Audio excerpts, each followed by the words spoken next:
What's cooking, everybody? Welcome back to another edition of the O Show podcast. It's episode 489. We are presented by Mayweather Boxing and Fitness in Scottsdale, Arizona. Mayweather Boxing and Fitness in Scottsdale is a high-intensity performance workout developed by the champ Floyd Money Mayweather himself, formulated with the perfect combination of boxing, strength, and cardio conditioning intervals designed to make you look good, feel good, and leave you with more than just a great sweat. So head on down to Mayweather Boxing and Fitness in Scottsdale. We're also presented by betonline.ag. You can sign up for that 50% bonus by using the promo code capital BLEAV50. Again, that promo code is capital BLEAV50. And remember, we're also sponsored by Eat Clean Phoenix, Arizona's #1 meal delivery service. Free delivery Sunday through Tuesday, and you can order by using the number 602-573-7643. Again, that number is 602-573-7643. Welcome to another edition of Always Bet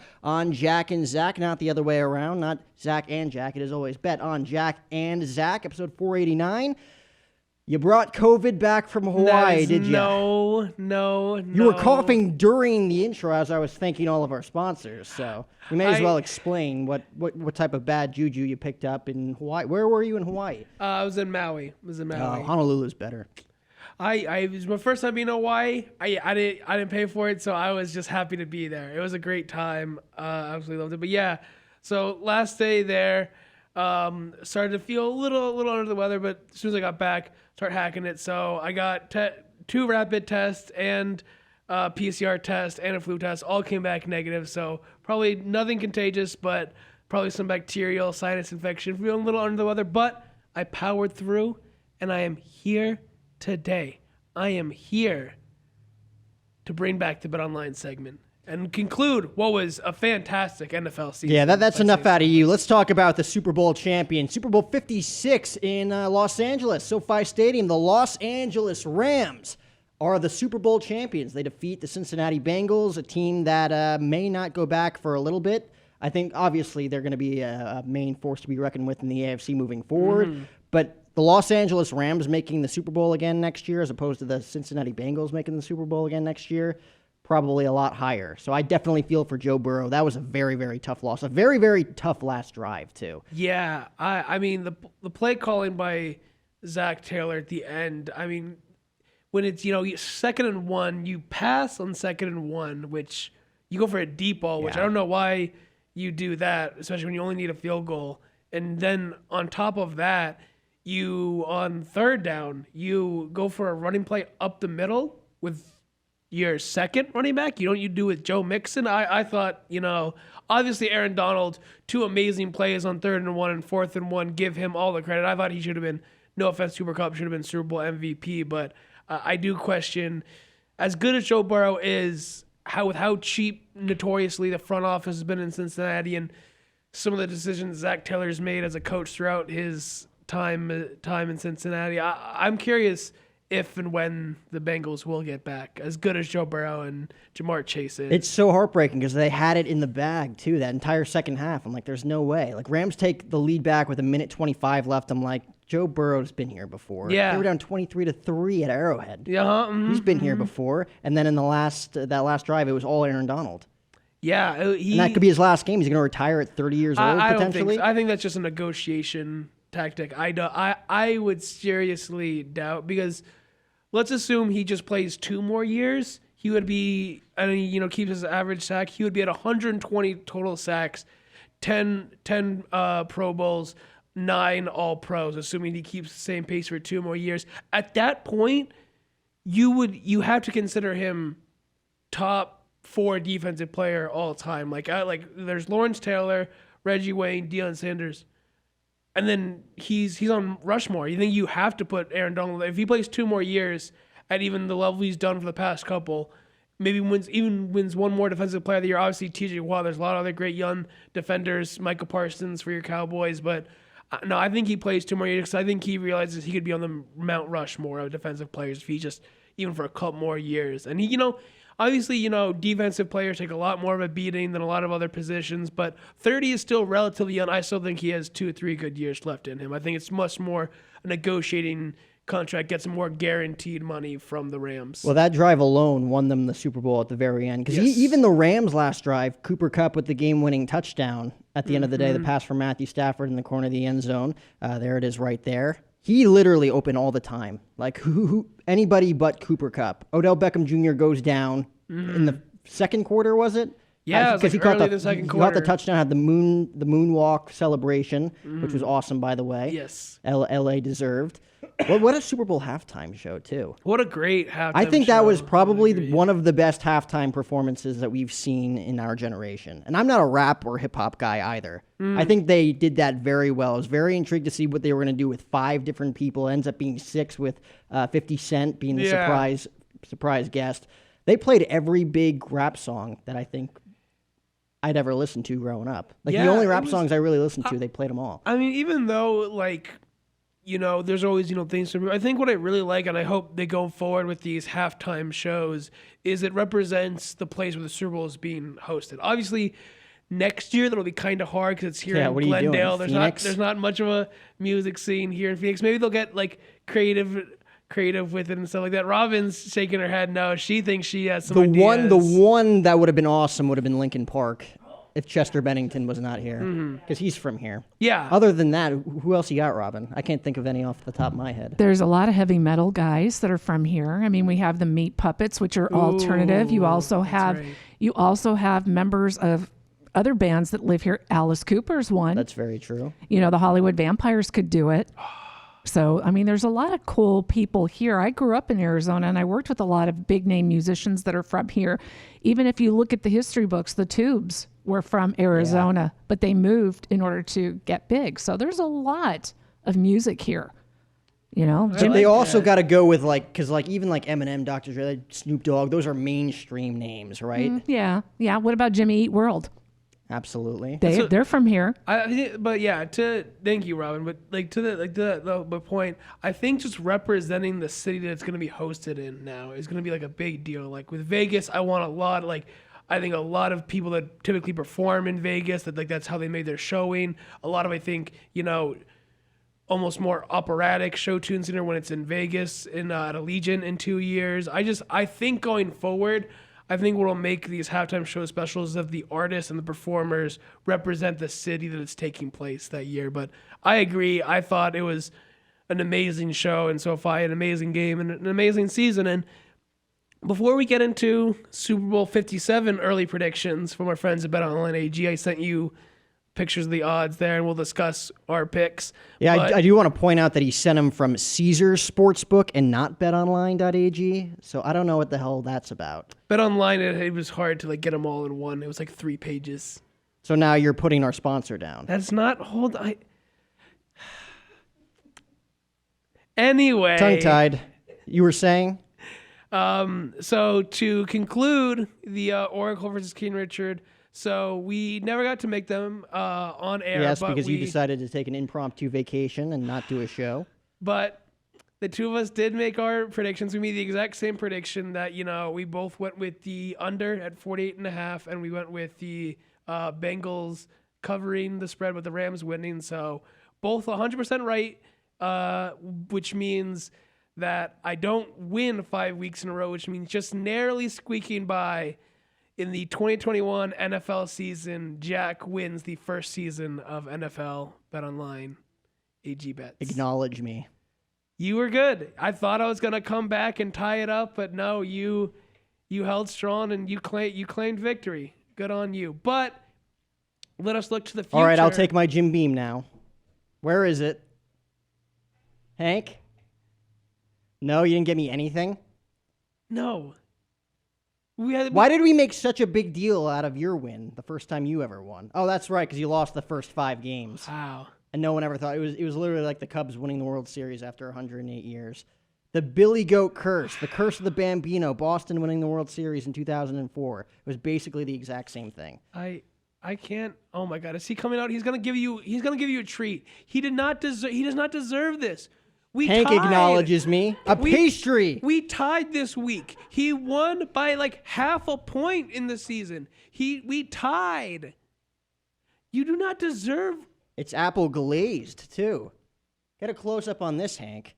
No, do It's not nice to put, know a, that do some not put a acknowledge. close-up on the pastry. He did not earn that. It was a tie. That was brought in by somebody from another show who wanted to say thank you to the video crew. So, yeah, isn't that cool? What? No, stop. Anyway, so we do have the... Acknowledge me. Your tribal chief. Your head of the table. Jack O'Hara, champion of the Always Bet on Jack and Well, Zach let's segment get of let's get 2022. let's get next year started early. So right now, the odds-on favorites at plus 650 to win the Super Bowl next year are the Kansas City Chiefs, and the team with the three teams tied for the worst odds are the Texans, Lions, and my New York Jets at plus 20,000. So we obviously sent you them, so we know. I'm curious what your Super Bowl prediction for early, obviously way too early, but your early Super Bowl 57 here in Glendale matchup is and winner. I'm gonna say it's going to be the Bills, who are the second favorites at plus 700. I think the Bills make it from the AFC. I think the Niners make it from the NFC. So I'm taking the Bills at plus 700 and the Niners at 1,400 to make it. And I think the Bills, after that sad 4-year run of losing 4 in a row with Jim Kelly, I think Josh Allen leads them to the promised land next year. And the Buffalo Bills get their first Super Bowl victory here in Glendale this time next year. See, that is a very reasonable choice on the AFC side. I feel like the 49ers, the only way they get back is if Jimmy G decides to stay, and I don't think that's happening. I think Trey Lance is better. Jimmy G gave the game away in the NFC Championship. Well, duh. He gave every game away. It's just the team that he played against played just as bad as he did, if not worse. Exactly. You don't think Trey Lance will be an improvement? I think Trey Lance... I don't think he's Super Bowl bound his first year. The Niners were almost Super Bowl bound with Jimmy G, and they would have been Super Bowl bound had, Tart not dropped that Matthew Stafford interception. If Tart had caught that interception in the fourth quarter of that NFC Championship game, the Rams don't make it, and who knows, maybe the Niners beat the Bengals, and the Niners are already a Super Bowl caliber team. So I think the Niners definitely have a real good shot with Trey Lance of making it next year. Or Tom Brady, if he chooses that this is not a real retirement, he wants to, So there's so many question marks, right? Mm-hmm. Like the NFC could be wide open if Aaron Rodgers gets traded out of Green Bay and if Tom Brady decides to stay retired. Because if Tom Brady decides to stay retired, the Tampa Bay Buccaneers are one of the more irrelevant teams. They're going back to the island of irrelevancy. Whereas the Green Bay Packers will not be anybody either if Aaron Rodgers ends up leaving. I mean, that division will be so bad. The NFC North. And where's Kyler Murray? Yeah, so Kyler Murray, he's definitely going to be with the Cardinals next year, but it is Really? Will he be? Yeah, there's the 2 year he has 2 years left on his contract, and then franchise tags. But he wants the money now, so he might be a sourpuss for a year, unfortunately. But hey, Cliff Kingsbury's has not been doing well. So there are a lot of questions in Arizona, but we'll have to wait to see whether the coach, quarterback, whether one of them or two of them leave by the end of the time next year. But that's my Super Bowl prediction. What's yours? I really hope to see a Chiefs-Bills AFC Championship game because that was the best postseason game I think I've ever seen in my entire life. Oh, it was amazing. Incredible. I think that Josh Allen is the future best quarterback of the AFC. I would agree. I could agree with that. You could say Patrick Mahomes is probably the greatest athlete we've seen in the NFL in recent memory. Yeah, greatest thrower of the football. Without Joe Burrow and the Cincinnati Bengals will, I think, always be in the mix. The AFC North, Steelers were always the team that was like always in it. But now that Big Ben's gone, they don't really have like that leader. It might make them better. Now that with Mason Rudolph, I don't know. They got to find someone. I don't think you can go into next season with Mason Rudolph. The Ravens had a ton of potential at the start of last year and then fell off the wagon. A lot of injuries throughout the season, so let's see what a healthier. So I think they had a miracle run this year, but without that miracle run, it was obvious that Pat Mahomes and the Kansas City Chiefs were the best team coming out of the AFC, and I would not be shocked to see them go back. They're my pick for the AFC in Super Bowl 57 in Glendale. Okay, and then I'm gonna go. And I don't know why I'm doing this to myself, but I'm going to go Don't do it. with the Dallas Cowboys as the NFC pick because And again, it all depends on all the question marks, right? Jimmy G leaves San Francisco. Tom Brady stays in retirement, which I think it's inevitable at this point. I don't think he's coming back. Aaron Rodgers gets traded out of Green Bay.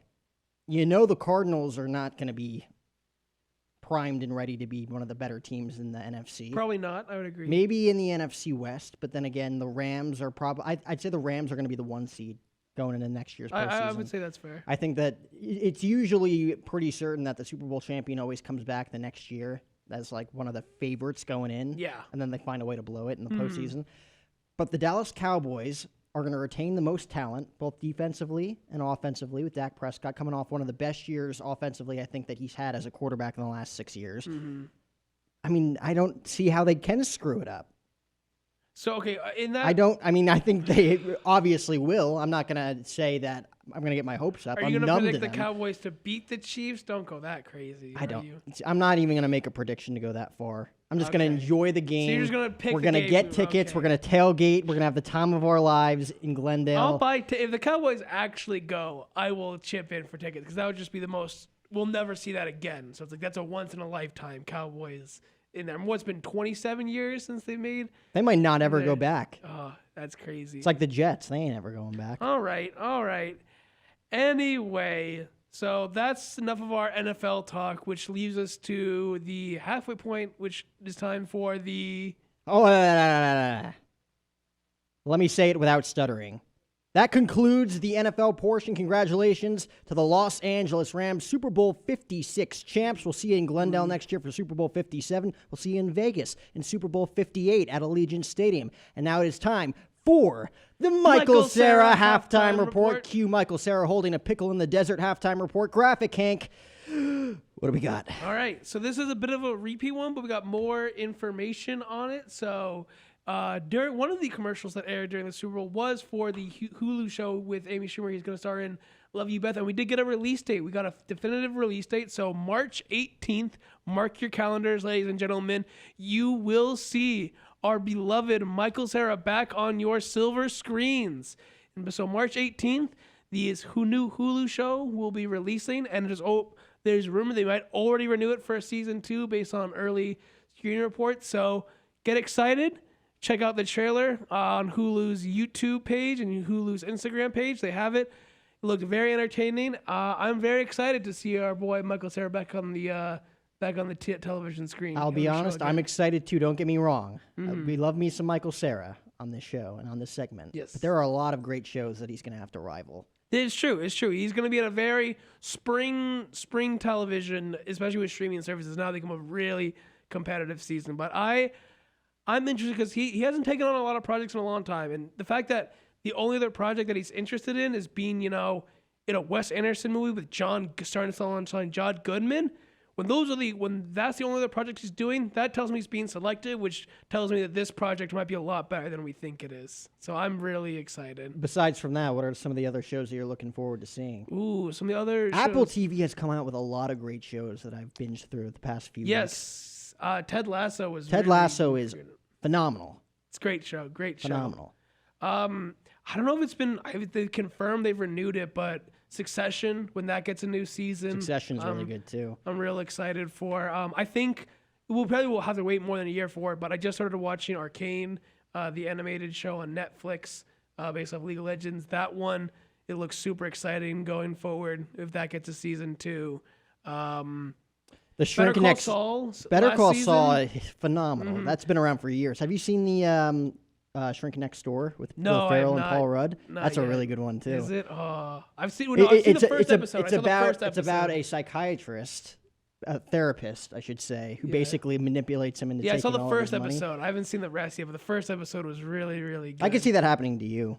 Oh, absolutely. I resonated with Will Ferrell. I'm like, oh my God, Paul Rudd, therapist, manipulates me out of all my money and valuables. I could absolutely see it. But yeah, anyway, just a brief update so you guys can all mark it on your calendars. But that was our Michael Cera halftime report. Cue out the Michael Cera holding a pickle in the desert halftime report graphic, Hank.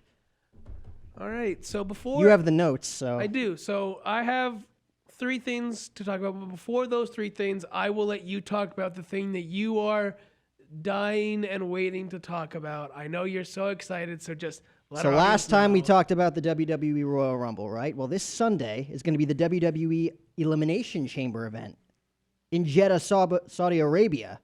And here you go. Here's the main event. WWE Champion Bobby Lashley defending the title inside the Elimination Chamber match against Austin Theory on the left, AJ Styles next to Bobby, Brock Lesnar, literally the alpha male of our species, right next to Bobby. Then you got Seth Rollins and Matt Riddle. Those are the 6 competitors in the Elimination Chamber match for the WWE title. Then we got the Universal Champ, the Tribal Chief, the head of the table, Roman Reigns. Acknowledge him, Zach.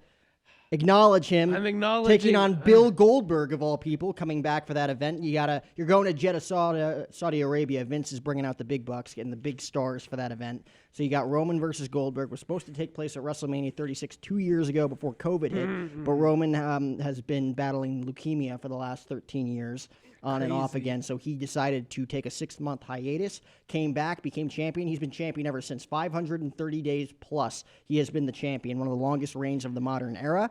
He's going to defend against Goldberg, which he'll probably defend. He'll probably beat Goldberg and then defend the title against Brock Lesnar. If Lesnar wins the WWE title, it'll be WWE Champion versus Universal Champion, title for title. Never been done before in the main event at AT&T Stadium, so I'm pumped for that. Now that I got that out of the way, what's next? Unless you have any takeaways from that. I didn't realize that 530. That was a record for 530, the longest title reign. I didn't Of the realize- modern era. Of the modern era. Okay. I think Bruno Sammartino was champion for like 8 years. Oh wow. So Roman's been champion for a little under 2 years. Yeah, But a they're little priming bit. him ready. WrestleMania 39's at SoFi in Los Angeles. They want to do Roman versus The Rock. Because they're cousins, the bloodline. Yeah, that would be crazy. That would be awesome. And Brock Lesnar was on Pat McAfee, too, this week. Which was honestly he probably one of the was. greatest interviews I've ever seen. Because Brock Lesnar does not do any interviews. No, Ever. I think he's no. done one on like Stone Cold Steve Austin's show back in Yeah. the day. But for him to do Pat McAfee's show in that environment with that's all those great. guys, it was like a side of Brock Lesnar I've never seen before. He comes in with the cowboy hat. They're singing Zach Brown Band tunes. Yeah, it's just It was awesome. I think that's what I like just really enjoy about what WWE's become and why like I'm slowly still apprehensively slowly gaining a little bit of an interest in it. It's just like one you talk That's about how like it starts. you talk about how like, you know, the event this is in Saudi Arabia, just how international it's becoming, how worldwide it is now. It's way less of a national, it's an international brand now.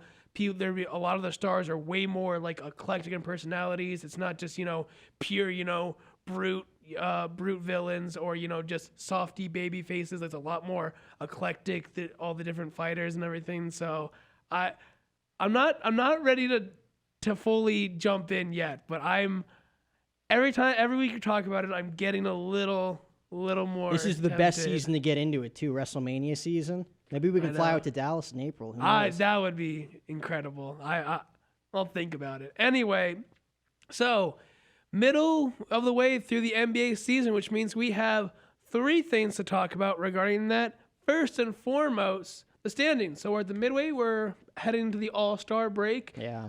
Currently, right now, if we would take a look at our NBA standings.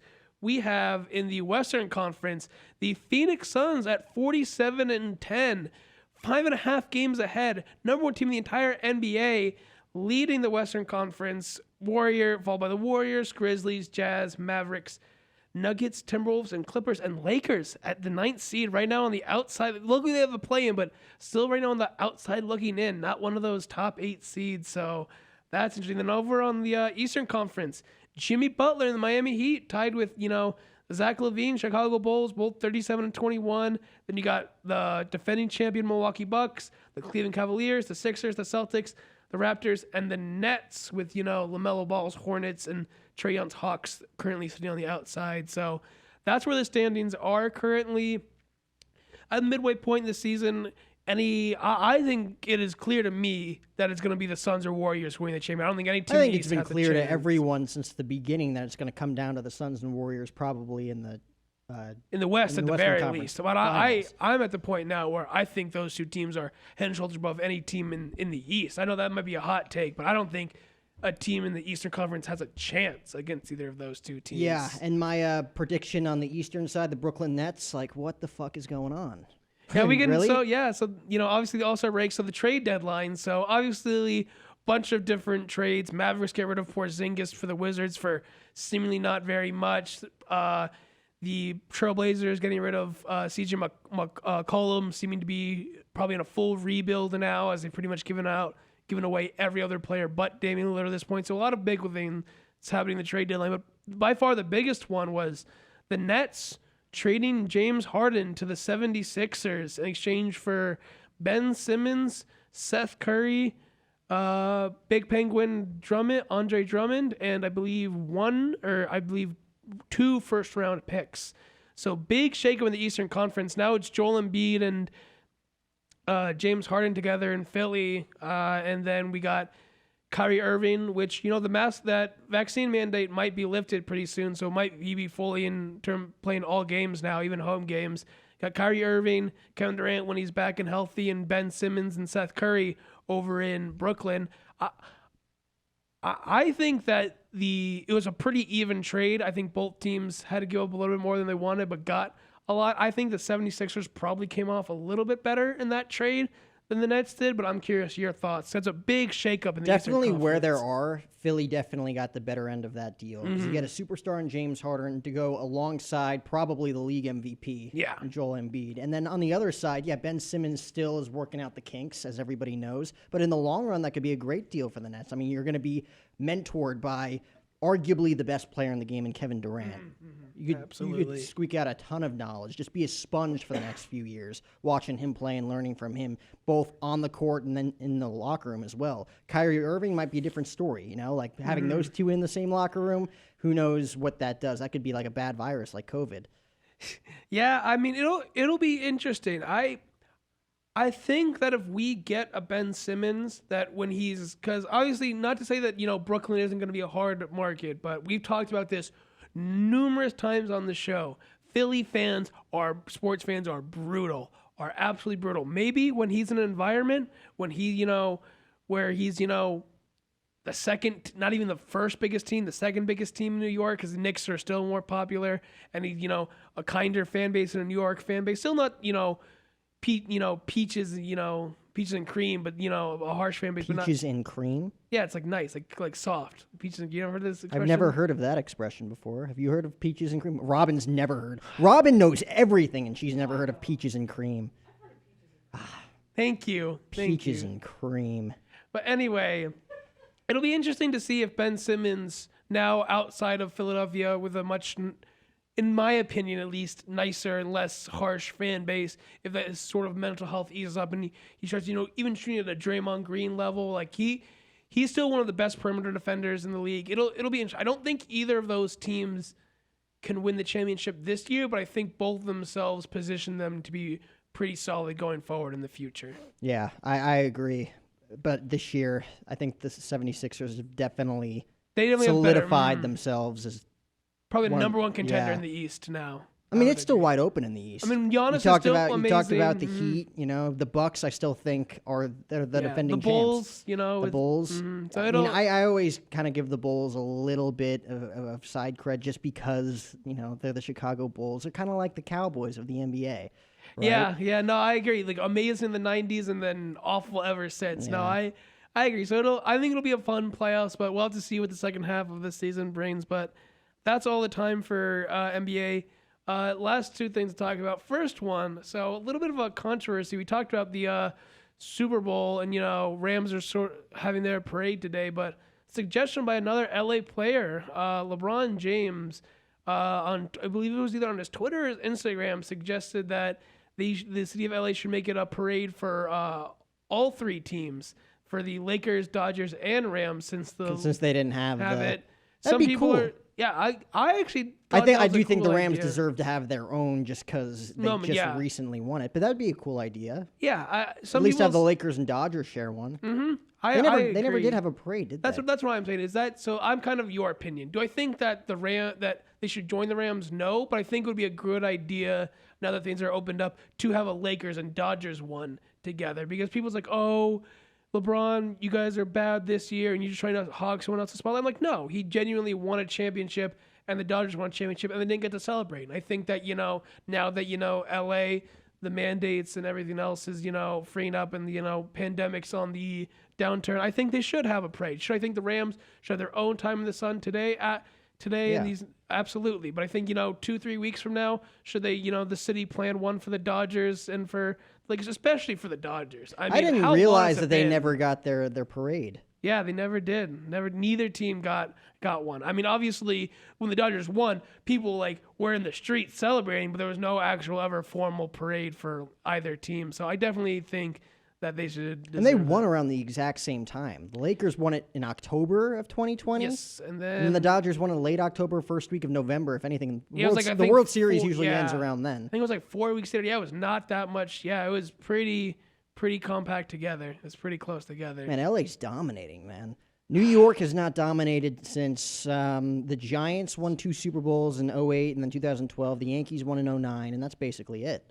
Yeah, The Mets made the World Series in 2015. I mean, LA was in a drought for a while, so that's why but 3 championships across all these sports. I don't know, and it'll be interesting. Now, just the Kings, come on, hockey, come through, get them a fourth. They get all 4 sports. I thought you were talking titles. about the Sacramento Kings for a second. No. I'm like, dude. Oh no. Sometimes I forget that they're a professional sports I franchise. don't even think they are at this point.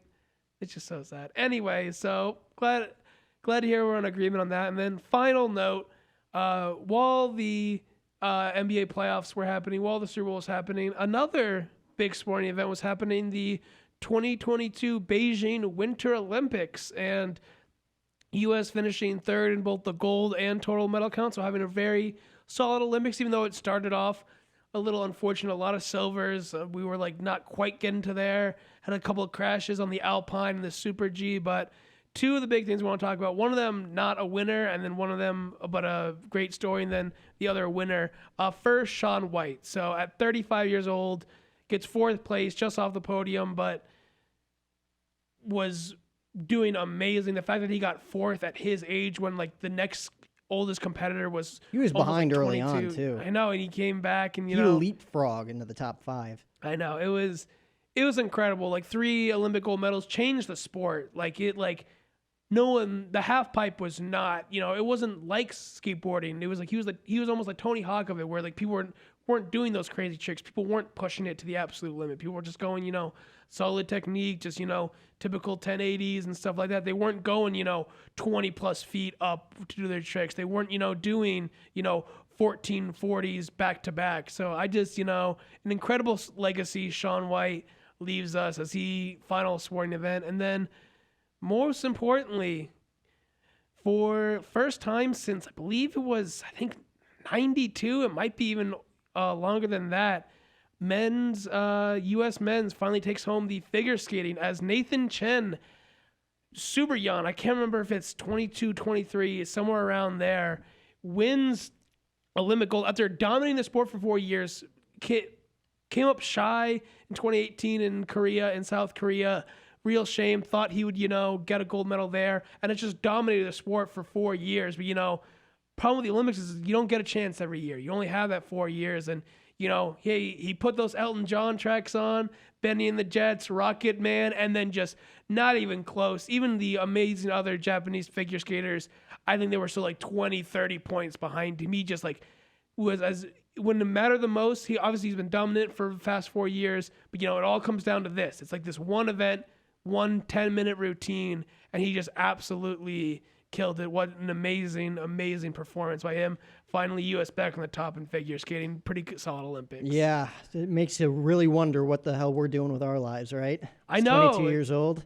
Just so crazy young. I remember what's her face in I think it's Chloe Kim. Sorry if I'm mispronouncing the name. We also won gold in the women's half pipe for snowboarding as well, and she's just maybe 3-4 years older than us, and that's her second gold medal. So yeah, it does make you think. It's what am I doing whenever you watch the Olympics? Because they're always so young, the Olympics. These because I remember my favorite one was I was watching the lugeing event, and someone was 26, with 2 gold medals, and they're and that comes an end to their career. I'm 26? That's the end of their career? I'm and they have 2 gold medals. It's just crazy how young these athletes are and how they start. It's just incredible how much you can achieve at such a young age when you set your mind to it. I mean, just about in anything, too. Like, OBJ was our age right now when he started coming out of college at LSU. Kobe Smulders, who we've had on the show, Yes. How I Met Your Mother, she was 23 during the first season of How I Met Your Mother. Yes. Which baffles me. 'Cause Crazy. she's like 37, 38 now. Wild. Yeah, it's never think, obviously it's important to never think you're too old to like start something, but it's also important you're never too young to like go Dude, for it. Miranda as well. Cosgrove is 3 years older than us. That's We've known her probably our entire I lives. know, that blows my mind. Crazy. But yeah, so great showing to the entire U.S. team at the Olympics. Great job to the Rams. Great job to all of the NBA All-Stars. But that is all I have for this Yeah, that's week. enough out of you. And that's enough out of our segment. Again, the champ this week. Always bet on Jack and Zach. It's been an honor, my friend. It has. We're going to have to start betting on nonsense moving forward. I know. It'll be interesting until Over or under on you having a girlfriend by the start of the summer? What is going Over on? and under of you putting There's on maybe bullying. like 20 LBs in the next, maybe till like June 1st? I don't know.